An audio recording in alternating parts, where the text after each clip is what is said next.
Welcome back to the ARCA Zoom cast. I'm Casey Campbell. That's ARCA PR Director Charlie Crawl.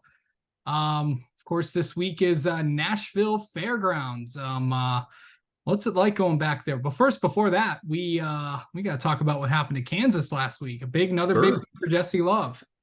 Yeah, man, he's got quite a little streak going there, doesn't he? And he dominated. I think he led 96 out of 100 laps and started from the pole and was the car to beat all day long. And not only did he win the race, he jumped back into the points lead. And you know, I mean, you hate to say it this early in the season, that could kind of be it. That 20 car has been really solid, really strong, and you hate to say that could be the deciding moment in your battle for the championship.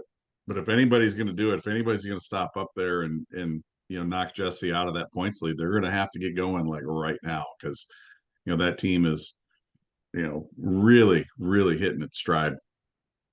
All right. But this weekend, the ARCA East Series is back. They are at the Nashville Fairgrounds. Anytime that any series goes there, that track's been around for over 100 years. So what's that like going to the fairgrounds? And how many cars are we expecting this week, Charlie? I think we'll see 14 or 15 cars. Maybe not the big increase that we were hoping for, yeah, but I think we had a couple of West Coast cars that we were expecting that ran into some issues getting out here. So yeah, I think we'll line up with 14 or 15, which the last couple of years that's right where we've been, and the races there have been interesting enough. We always wish we would have a few more, but it's great going to Nashville, Casey. They're going to have a bunch of racing on tap this weekend. I think they got a 4 division program on Friday. Some of that happening on the infield quarter mile, and then I think we've got a pair of 100 lappers before the Music City 200. The CRA street stocks are in action. There's a pro late model 100 lapper, Yep. and then you get 200 laps with the ARCA Menards East. So it's going to be a really great weekend full of a lot of great racing. And yeah, tune in live on Flow. I would say tune in live at 9:30 Eastern time, Casey, but it's a little fluid with those other races. If they end early, we could go early. If they end late, we could go late. So I would say follow along on Twitter at ARCA_racing for the exact time you need to tune in. But should be, like you said, a very interesting race on Saturday. Who's going to beat William Sawalich? Um, we'll have to tune in and see, right? Of course, we got, of course, Luke Fenhouse there as well. And we know how those two kind of battled at Five Flags. And then Venturini's on a little bit of a streak right now. I think they've won like the last 4 races across the last 5 races across the 3 That's what they platforms. say. Yeah. So it's been quite a streak for them. They've been really, really invincible here the last few weeks. And yeah, it has been 5. They've won the 2 races out west with Sean Hingorani. They won Dover with Jake Finch, and they won the last 2 ARCA Menard Series races with Jesse Love. So 5 in a row. That's their all-time ARCA streak is 5 wins in a row. So if they win this weekend, that will set the all-time record for that organization. So I think there's going to be some teams highly highly motivated to try to beat them. We'll just Yeah. have to see if that's going to be possible. I think the 18 is going to be strong. He was really strong at Five Flags, and we'll see if the 18 gets things back rolling here this weekend. All right.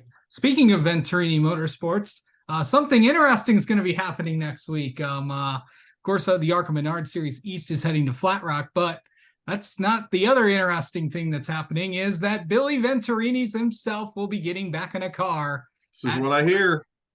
Yeah. Well, he was talking to a few outlets. I think it was Front Stretch that talked with him, but yeah, Billy's getting in a car. I know that we talked about that last week when we had Toledo Flat Rock Media Day. But how exciting is it for him to be back in a car? Well, I hear there may be an official announcement later on in the week, and we'll let him speak for himself on that one. But if indeed the rumors are true, it would be a lot of fun to have him.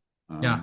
Obviously his family's string of success in the ARCA Menard series started at Flat Rock Speedway back in 1983, a race that I was actually at when Big Bill won. It was actually Flat Rock's 30th anniversary celebration back in I believe June of 1983, and Big Bill won his first career race there. Um, so it's very fitting if that is indeed what's going to happen to have Billy there, and um,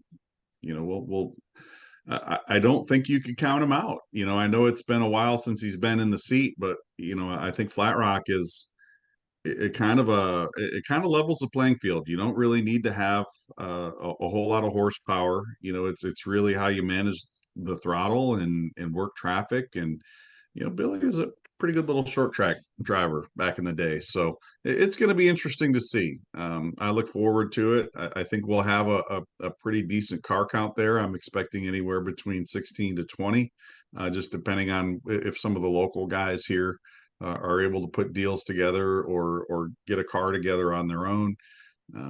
But yeah, I think it's going to be a real fun race, Casey. I'm looking forward to it. All right, and obviously we will talk more about that next week at next week's time. Yeah, it should be fun for sure. But that's going to do it for this week's show. We'll talk to you next week, and we'll preview Flat Rock. Hey, don't forget, Casey, we've got school bus figure eight racing at Toledo Speedway. That's right. This That is Friday right. night. I hope you're able to come down. It should be a lot of fun. That Ken should Schrader in a school bus. Yeah, Ken Schrader's gonna be driving a school bus. That should be fun. All right.